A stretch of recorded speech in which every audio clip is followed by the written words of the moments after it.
সংক্ষিপ্ত বক্তব্য শেষ করছি। আল্লাহ হাফেজ।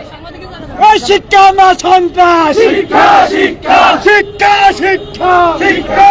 ছাত্রলীগ বিগত সময়গুলোতে ক্যাম্পাসে নৈরাজ্য সৃষ্টি করেছিলেন, সাধারণ ছাত্রদেরকে জিম্মি করে তারা তাদের উপর অত্যাচার চালিয়েছিলেন।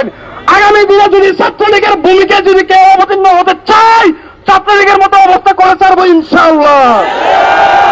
যেরকম ভাবে ছাত্রলীগকে বাংলার মাটি থেকে বিতাড়িত করেছি, ওরকম ভাবে কেউ যদি বাংলার মাটিতে বাংলার ছাত্র সমাজকে যদি জিম্মি করতে চায়, তাদের পরিণতিও ছাত্রলীগের মতো অবস্থা হবে।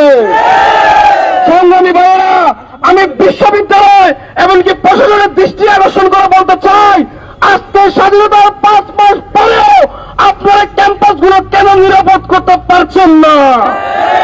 আপনারা কেন সাধারণ শিক্ষার্থীদের বসবাসের উপযোগী করতে পারছেন না? সেক্ষেত্রে আমি আমার জায়গা থেকে জোর করে বলতে চাই, জোর দাবি রাখতে চাই, ক্যাম্পাসগুলোতে সন্ত্রাসী করতে দেওয়া যাবে না। যারা এই সন্ত্রাসী কার্যক্রম ক্যাম্পাসগুলোতে চালাবে, তাদের ছাত্রত্ব বাতিল করতে হবে, তাদেরকে ক্যাম্পাস থেকে বিতাড়িত করতে হবে।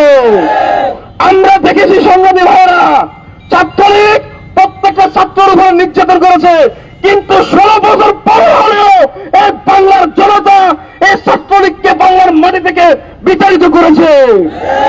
আমরা অন্য কাউকে 16 বছর পর্যন্ত টিকে থাকতে দেব না। আমরা দেখতে চাই এই বাংলার মাটিতে এখনো ক্ষমতা ছাত্র জনতার, কাউকে ক্ষমতার আসলে বসানো হয় নাই। আমরা যারা নেতৃত্ব দিচ্ছি এবং দিয়েছি, আমরা কোন একজন মানুষের উপরে পুরো টোকা দিই নাই।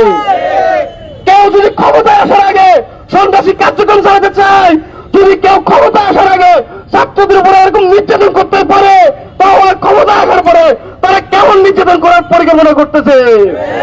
আগামী দিনে যে কোনো সন্ত্রাসী কার্যক্রম মোকাবেলা করার লক্ষ্যে আপনাদেরকে রাজপথে থাকার উদ্যত আহ্বান জানিয়ে আমি আমার বক্তব্য এখানে শেষ করতেছি। আসসালামু আলাইকুম। ইনকিলাব জিন্দাবাদ। শিক্ষা না সন্ত্রাস, শিক্ষা শিক্ষা।